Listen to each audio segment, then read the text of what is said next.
buildings, assets, so on and so forth. That is our payment, what we produce, not the money. But if we're taking the money, then we're leaving the property encumbered, and we can't have that usage. We have it as ownership, and we got to pay the taxes. Which gives rise to the other concept, is ownership is really the basis of what's got us into this mess in the first place, and that's called pride and ego. My house, my car, my stuff. And if that's the case, then it must be back to that bank account. It must be your money in that bank account, because in order for this stuff that was purchased with that money, for you to say it's my house, knowing that a house legally is purchased with money, you're saying this is my bank account. You're saying it's my money. You're saying it's my income. And now you know why the tax man is always knocking on your door. Okay, but we all have a choice here. And that's getting back to the you be the judge. We all have a choice here, and ultimately, the choice is whether or not that's your bank account. And why do we have that choice? Let's take a business, Bell Canada. Does Bell Canada have a choice what name it does business in? Nope. Nope. All businesses must do business in the name as registered. They don't have a choice. Fact. Okay?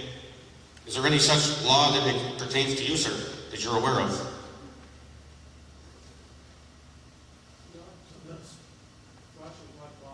Correct. So there is no law that says that with respect to people. There's no law that says that I shall do business in the name registered by the government.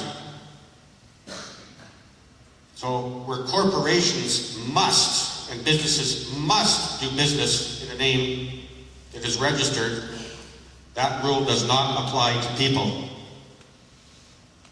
Not in the sense that you're the business. Okay, so we have a choice how we go about our way. However, this, with respect to banking in particular, and I'm focusing on banking, I'm not so concerned about the house and the car that you've got to purchase in the legal name. The main thing here is the banking aspect, so that's why I'm going to stick to banking for the most part. Is the law will not allow you, as I said earlier, to establish a bank account in your name of your head. Can't be done. The law says, through the Bank Act, that banks must see government identification, and they must establish the account in the name appearing on that identification. So in this case, the bank must do business with names that are registered. Okay, and again, we did not register the name, and we do not hold title to the name, so we're technically not the owner of the name. And this is where we have the choice. This is where we have the choice, excuse me, to go into the bank to open up my account, making the money that's flowing through that account my money, thereby bringing the tax laws upon myself. All of those things come at the same time. But we have the choice also to say no to that recognition through that name. In other words, again, a corporation has no choice but to do business or recognize itself in any name other than the name it's registered in, where we do not have that obligation. We have a choice what name to recognize ourselves in and through. Okay?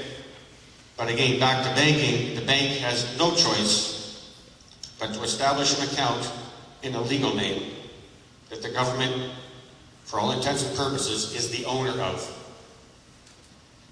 And what's the significance of that is if you open up an account, let's say in a name, in your own name, again, you go in and say, I'm here to open up an account. If you sign that personal account agreement, you're saying it's my money. You're on the hook for the whole situation in the system.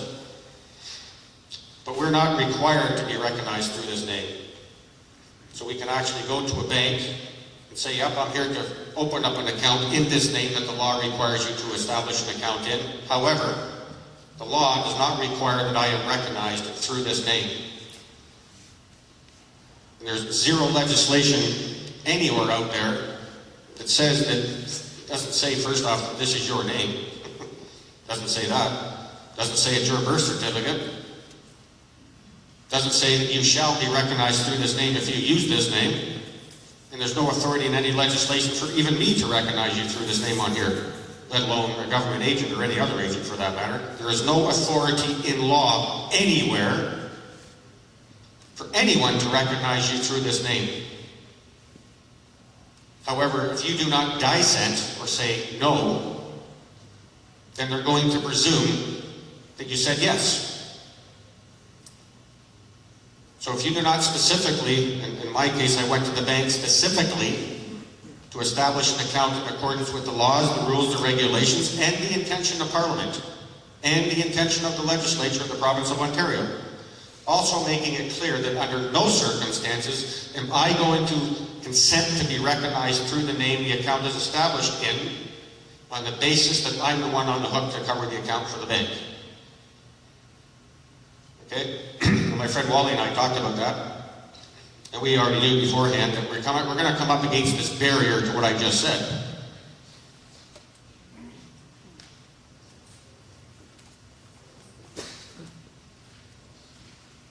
Call it brick wall. And it's a thick brick wall. But the name of the brick is ignorance. In other words, we weren't going into the bank with the idea that they're going to be happy to open up the account in the name of Her Majesty and give me a check and I can just write checks and Her Majesty's going to cover the account. We were not delusional about that. We knew before going there, if we're going to meet resistance to the truth, the resistance is based on ignorance. Now, whether in fact it is or not, I don't know, but that's what I have to come from that perspective. So at the end of the day, the brick wall we're talking about here it's not a legal brick wall. It's ignorance. So we have to get through that ignorance, that veil of ignorance. And so when we went to establish the account, I only went there for two reasons. One was to either get the account established on the truth, or a legal reason from the bank why they will not do it on the truth. That's all I asked for. I didn't go in there to force them to do anything or say you can't do this or you have to do this and that and the other thing. Can't do that.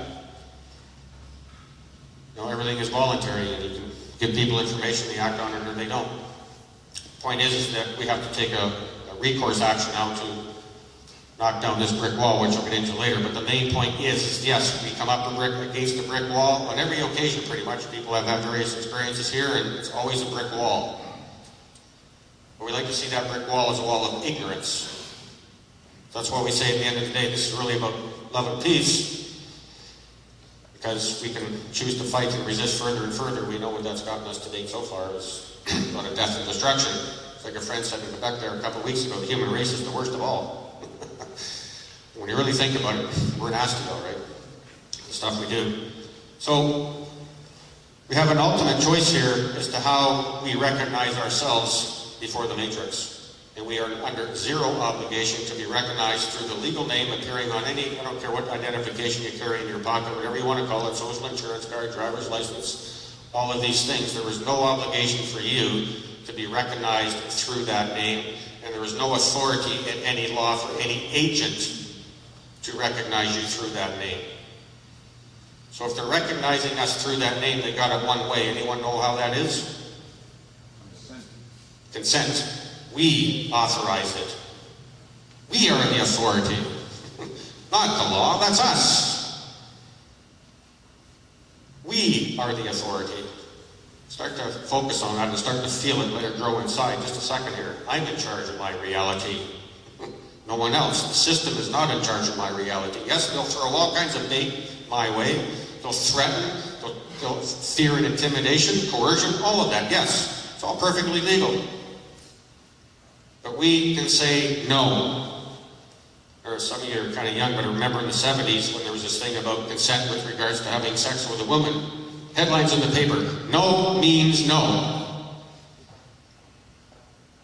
And that still stands today. And we're not just talking about physical sexual activity here. Businesses, transactions is intercourse, just a different type of sexual activity, but sexual activity no less, legally. And all forms of sexual activity require consent. No means no, period. Okay, so the law does not have the authority to dictate to our lives one iota.